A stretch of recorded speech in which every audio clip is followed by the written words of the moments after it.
S.O.S Veteran Educational Resources Spotlight. Remember, don't drown in the sea of transition. Grab the VET S.O.S Lifeline. VET S.O.S is brought to you by the Who You Know Network, and we're proud members of the Parade Deck community. I'm here as always with my co-host, Dr. Hira. Dr. Hira, how you doing today?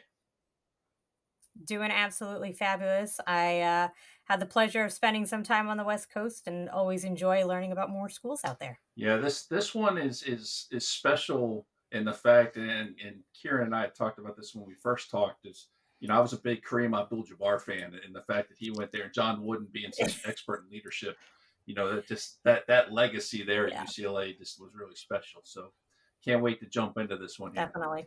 So Kiran Mistry has been the assistant director for the UCLA Veteran Resource Center since 2021. Although he has been working at UCLA since 2009 in various roles, his prior position is development and sponsorship office at UCLA. Kiran helped him negotiate over 200 company contracts and supported more than 150 university event initiatives and programs with key stakeholders at UCLA. Prior to UCLA, Kieran was the collegiate men's and women's coach for 20 years at the California State University Northridge, University of North Carolina Chapel Hill, University of Kansas, University of Lethbridge in Alberta, Canada, and the University of Calgary. He also served as the technical director for Alberta Volleyball Association. He holds a BA in accounting and an MA in sports management. That is a fascinating journey. I can't wait to hear the rest of how this all happened. How you doing today, Kieran? Good. I also clean windows, so if that's a need, I can There do you that go. too. Nice, nice. So a fascinating journey. I really want to know how did you go from coaching volleyball to ultimately working in the veteran space in higher ed? How did that whole transition transpire? Well, that's definitely a bar story, but we'll keep it short. I was from grade seven onwards. I knew I was going to become an accountant, and I did become an accountant. But during university, I was learning how to coach as well as something. My athletic career was Mhm. limited with athletic ability, so coaching is the next best thing. Graduated, got my job in accounting. Kind of liked it, but the coaching side that I was doing after hours was even more fascinating, more stimulating, Mm. more meaningful. So after 8 months, I quit, got a master's in sports management, thinking I'd coach 20, 25 years and do something else. And then moved to the States and worked at three awesome universities. But as soon as my wife and I knew a little one was going to come, it was time to get to plan B. And so I was applying to a lot of schools and got to UCLA, which I'm grateful for because they took a chance. Like, what's a college coach going to do in student affairs? But they saw beyond that. And Yeah. yeah, and then, 11 years at UCLA, and I wanted a bigger challenge, a more meaningful challenge, work with a team. Surprise, surprise, as a coach, I Mm. want to work as a team. Interviewed with Emily, who's our director. She is fantastic. If there's anybody that will care, go beyond the means, she's the one. And I wanted to work there. And this is by far the best job I've had in the 35 years I've been working. It's the coaching, it's the program building, it's the mentorship, it's Yeah. the camaraderie, building community, get invited to weddings and things of that nature is pretty awesome. So that's the short story. That is awesome, and I love the passion here.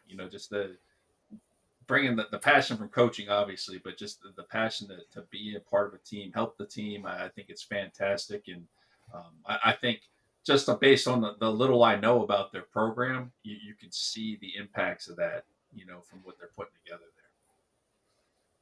Definitely. And I just was speaking with a veteran earlier this week, and they were saying, part of what was drawing them to go get their degree not only was, of course, they'll have a degree, but looking for that camaraderie, that collective sense of belonging and purpose behind how the military community is. And you mentioned that, like that, you find that in that space in higher ed, to continue your coaching, and mentorship.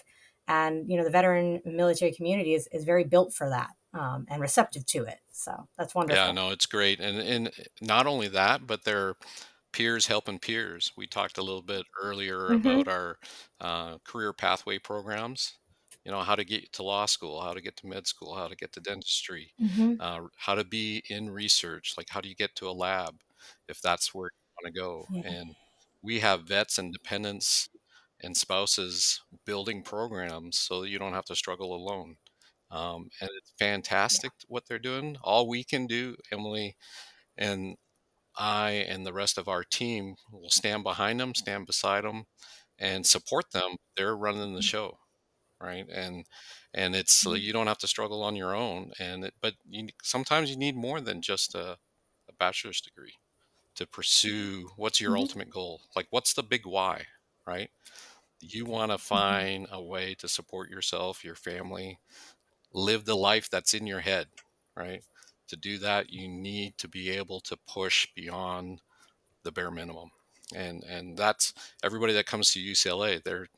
I think they're striving for bigger things. Yeah. I think a good legacy for it there. That's for sure.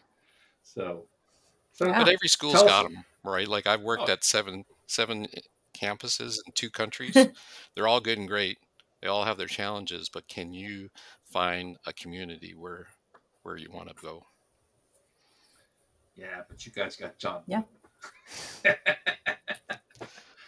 Wooden. So tell us about the things on campus. Do you have a veteran center, a resource center type space? What kind of resources do you have there on campus for the Yeah, we definitely veterans? have a center. It's right in the heart of campus, so between the residence halls and the classrooms, we're right smack in the middle. We're here if you want to come. If you don't need it, like a lot of grad students, it's tough on their time. So we only hear Yeah. about them when there's some issues, but that's okay too, right? If they're very self-sufficient and things of that nature. But if they just want some community, that's why the Vets and Research program built a meet and greet for the grad students, and we got about a 30% of our population. We're about 1,000 vets and dependents here, but 30% of them are grad students. And they all have three things in common, Mhm. right? They go into grad school, they're military connected one way, one how, and they don't know each other. So let's just get together Mhm. and get to know each other. And it's cool to see some of the engineering students hook up with the MBA students for class projects and things of that nature, or the Mm. law students are meeting with med students about Yeah. if there's a lawsuit, and like they're just talking, right? Like Emily and I are like proud parents. We just set it up, and then they do all the talking and networking and all that. Perfect. Perfect. Right. So, I love that, Doctor here. Love it. Proud parents. yeah, And it's interesting to talk about the graduate piece because I think, there is such an emphasis on, that 4 year degree, that initial transition for a lot of our enlisted members who may not have had that, undergraduate experience yet. But there, again, is this whole cohort of the military population going on for the advanced degrees. And so, again, how are some of the bigger colleges and universities supporting that? It sounds like, you've kind of addressed that. You're going there.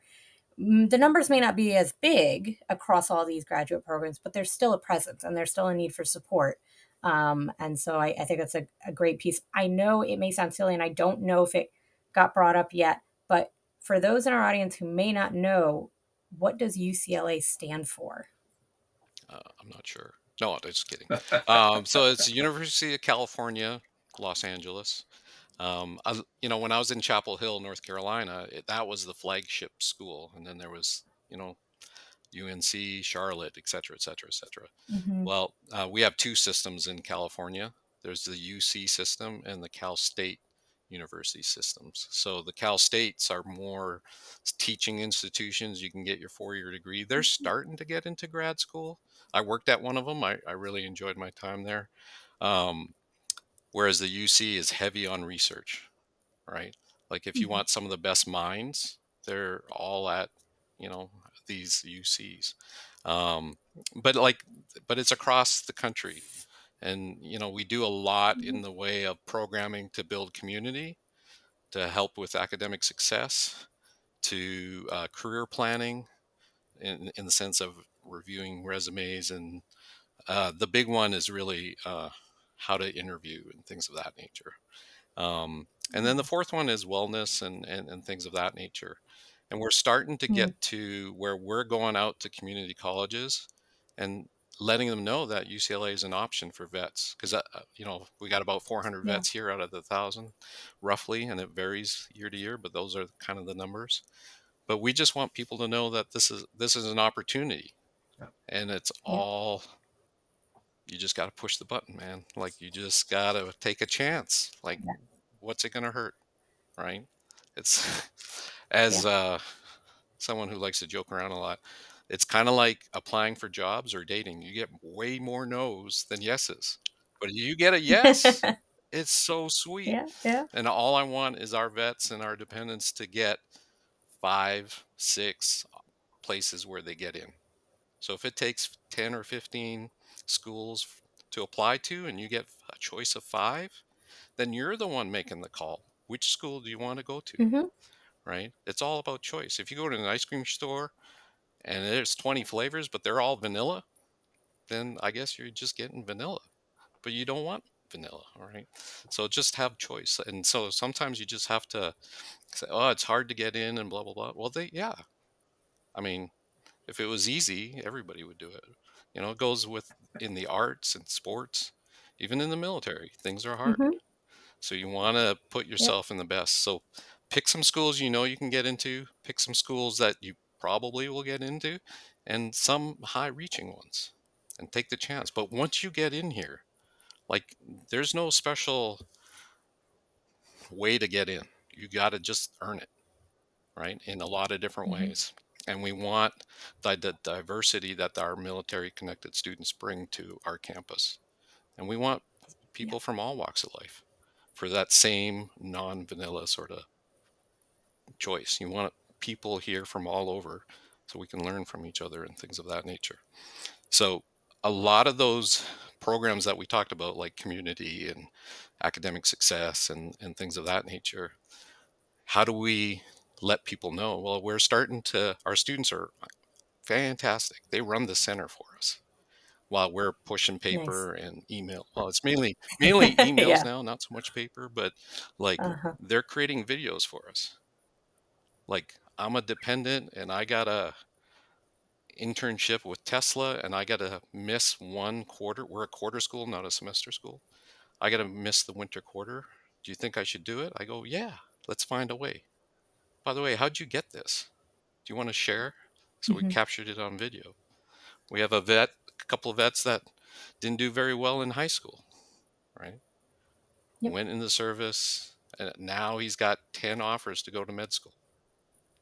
Awesome. Yeah. Right? Those are great stories. Yep. There's just as many probably kind of struggling too, but we're here if they Hmm. need us. We're open.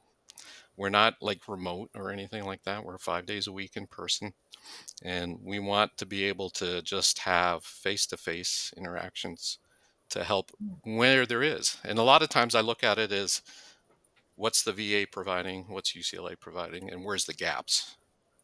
Can the VRC fill some of those gaps? Like, for example, dentistry, right? Like, if you get into dental school, not only does that cost a lot, but there's this kit that you need that costs $20,000, Yikes. right? The VA doesn't pay for that. UCLA doesn't pay for that. But so, like, what's all that about, and why isn't it covered, right? And it could get covered if it was mandatory. So we have those conversations with deans. We have those conversations with the students, right? Same with med school. Same with law Hmm. school. Like, studying for the bar exam and things of that nature. Um, how do you study for the LSAT? Well, that's not covered, but there's some great Hmm. software out there, and we happen to have some donors and things like that will help with tutoring. Well, tutoring is not always face to Nice. face, especially in this digital world, but there's some great software programs out there to help you study. So you know where your strengths are for the LSAT or the MCAT or the dental exam. So we try to fill some of those needs, because there's other programs out there in the other parts of the community that can help veterans, right? It's like the great stuff you guys are doing. Yeah. There's a gap, and you're trying to fill that gap. That's all we can do is try. It's an amazing program. I am highly impressed the more I learn about it. You briefly talked about videos. I know we're short on time, um, but real quick, you guys have a YouTube channel, don't you? Yeah, we do have. It's UCLA Veterans Resource Center. Just look it up. We have things about veterans, dependents, spouses, some of the career programs. Hey, I'm a transfer student. I'm a community student. Just trying to figure out why I want to go to grad school, and I just got into grad school.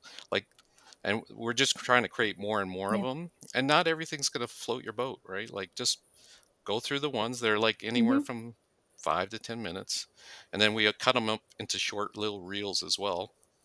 And so you can kind of watch them if that's of interest. But they're meant to for us to get to know our students, for our leadership to get to know our students, and all those prospective Yeah. students out there that we don't even know yet. They can Yeah. um, they can kind of get to know a little bit about us. So especially when we're going to community colleges, I go, does your school have your major? Do they have a VRC that's going to be supportive? And what kind of programs are they doing? Check their social medias, check their YouTubes, check, like, do your research, right? Like, do your homework, because this is your Yes. life. And for like 2 to 3 years, Hmm. this is going to be you. So, Preach it.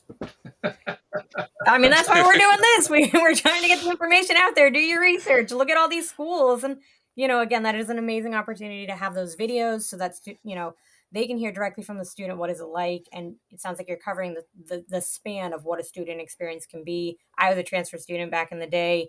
It is a different experience. So highlighting all those pieces is so critical. And I think that's I mean, again, if you're watching this video, no doubt you'll probably enjoy their videos, right? Go check them out. It's, if you're already watching us, go watch those. And so, yeah, I think it's a wonderful, definitely holistic approach to meeting students where they are, providing what is there. And as you said, filling the gaps as best you can because, everybody has them. And it sounds like UCLA is doing a fabulous job trying to kind of uplift the community in yeah, that I think way. everybody's trying, and that's all we got to do, right? Like, Yeah. kind of go Yeah. from there. But I really appreciate all the stuff you guys are doing too. Like, it is a village, but sometimes that village is across the state, right? Like across the country, even across the world. But we just got to keep building. Definitely. Well, time flies way too fast. And I felt like I could have kept listening to you talk all evening, Kieran. So thank you so much for joining us today on VET S.O.S. On behalf of the VET S.O.S family, we'd like to thank everyone for tuning in. You can find the VET S.O.S podcast on all your favorite podcast platforms, YouTube, social media. Make sure that you subscribe and follow VET S.O.S so you don't miss a thing. And please remember, don't drown in the sea of transition. Grab the VET S.O.S Lifeline.